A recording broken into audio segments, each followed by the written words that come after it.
The creature hit Marcus so hard he left a dent in the concrete wall. He slid to the floor gasping, his shotgun skidding across the room. Blood ran warm down the side of his face. Somewhere behind him, Danny was screaming his name. Marcus blinked once, twice, forced his eyes to focus. The thing was turning toward the sound of Danny's voice. "Hey!" Marcus grabbed a loose pipe and cracked it against the floor. "Over here!" The creature turned back, its massive head tilted, two hollow, eyeless cavities tracking him with something worse than sight. Intelligence. It had been in this building longer than they had. It knew every corner, every exit. And right now, it was deciding whether Marcus was worth finishing first. Marcus decided not to wait for the answer. "Danny, the side door, go." That was 60 seconds into the worst night of his life. But the real problem started 2 hours earlier. They had entered the red zone at midnight through a gap in the rusted government fence. Marcus first. Danny right behind him, gripping his rifle like it owed him money. Danny Reyes was 22 years old and had trained for 6 weeks. His sister was sick. The medical bills were eating his family alive. And this job, government extraction, runs into the contaminated zone, paid $40,000 per completed mission. He needed this. Badly. Marcus Cole had done 11 of these runs. 38 years old, ex-military. The kind of quiet that made people nervous. He had agreed to take Danny only because the agency forced a partner on him. He hadn't spoken more than 4 sentences since they met. Danny broke the silence first. "How far is the lab?" 2 miles. "And we just walk in, grab the black box, walk out? That's the job." "You make it sound simple."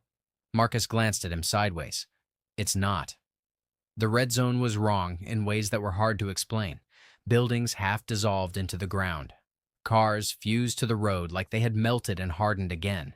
Plants growing in deep violet and rust orange, their stems faintly glowing in the dark. The air tasted like metal and something older, something chemical that sat at the back of the throat. Danny kept looking around. Marcus kept looking forward. They reached the lab in 40 minutes, found the black box in 10. Marcus almost let himself exhale. Then the ceiling breathed. Not a creak, not a drip. A slow, wet, rhythmic breathing from somewhere directly above them. Moving. Marcus went completely still. He held a closed fist in Danny's direction without turning around. Danny froze. The breathing stopped. Then something that weighed close to 800 pounds dropped from the ceiling and landed between them and the only exit. Danny's voice came out small. "Marcus, what is that?" It wasn't a question. It was the sound of someone watching their understanding of the world fall apart. The creature stood on 4 limbs, 2 of which bent backward at the knee, 9 feet tall. Its skin looked like it had been melted and reset over and over, thick armored ridges across the back and shoulders, but raw, red, pulsing tissue glowing between every plate. No eyes, just those 2 hollow cavities. And it wasn't charging. It was watching them. "Back up," Marcus said quietly. "Slow. Don't make noise. Don't make eye contact. It doesn't have eyes." "I know. Back up anyway." They moved. The creature's head tracked Danny perfectly, tilting with each step like it was solving something. Marcus raised the shotgun. "Wait," Danny started. 3 blasts, center mass. The armored plates absorbed most of it. The creature staggered 1 step, screamed, a sound like a building tearing in half, and hurled Marcus across the room. That was the moment Danny stopped being a rookie. He didn't freeze. He grabbed a heavy metal shelf rack and drove it hard into the glowing red tissue between the creature's shoulder plates.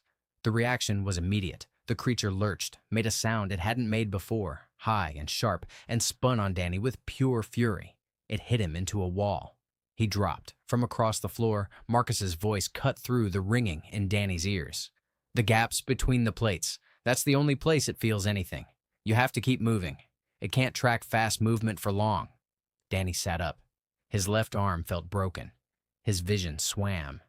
He looked at the creature repositioning in the dark and thought about his sister's face the last time he visited her in that hospital bed.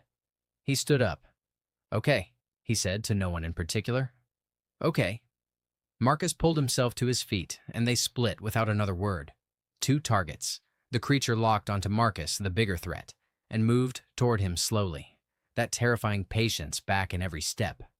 Danny circled wide behind it, watching the body, reading the gaps the way Marcus had read every shadow since they walked in. The creature reared up to bring both front limbs down on Marcus. Danny drove a metal rod with everything he had into the exposed tissue beneath its left shoulder.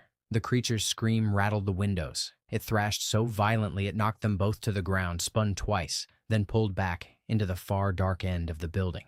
Ragged breathing, retreating. Silence fell like something heavy. Danny lay on his back staring at the ceiling. "Did we just—" "No," Marcus said, already moving. "We heard it. That's different. We have maybe 2 minutes. Get up." They ran. Marcus led with Danny half supporting him. The black box was still in Marcus's bag. Neither of them mentioned it, but neither of them left it behind. They hit the street, and the open air rushed in cold and sharp. Half a mile to the fence. Danny could see it. They were going to make it. Then that wet breathing again. Behind them. Low and fast and getting closer. The creature was done being patient. "Don't look back," Marcus said. Danny looked back.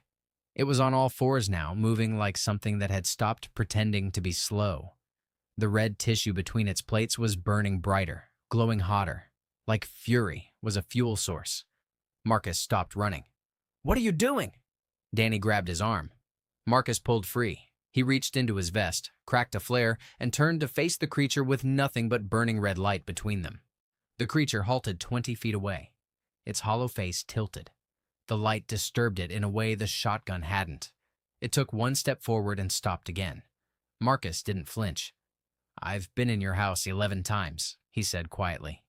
"You let me walk out of 10 of them." The creature stood completely still. Marcus backed up, one step at a time, never turning, never breaking whatever this was. Danny held the fence open. Marcus stepped through. The flare hit the ground. The red zone went dark and quiet behind them.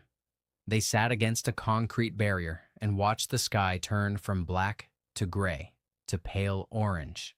Danny still had the black box in his hand. He didn't remember picking it up when Marcus dropped it during the run, but he had. Marcus noticed, said nothing. Danny stared at the fence line for a long time. "Does it ever come out?" "Not yet." The words hung there, small and enormous at the same time. Danny looked down at the box. Thought about $40,000. Thought about his sister's face. "I'll do another run," he said. "When's the next one?" Marcus looked at him. Really, looked at him for the first time since they met. 2 weeks, he said. "Get your arm fixed first." The sun came up over the red zone. Somewhere behind that fence, something breathed in the dark and waited. It was very good at waiting. If this story kept you locked in till the very end, hit that like button. It genuinely helps more people find this video. Drop a comment telling me which moment hit hardest for you. Was it the hallway, the open street, or that final standoff with the flare? And if you want part 2 because that creature is still in there, subscribe and turn on notifications. You do not want to miss what comes next.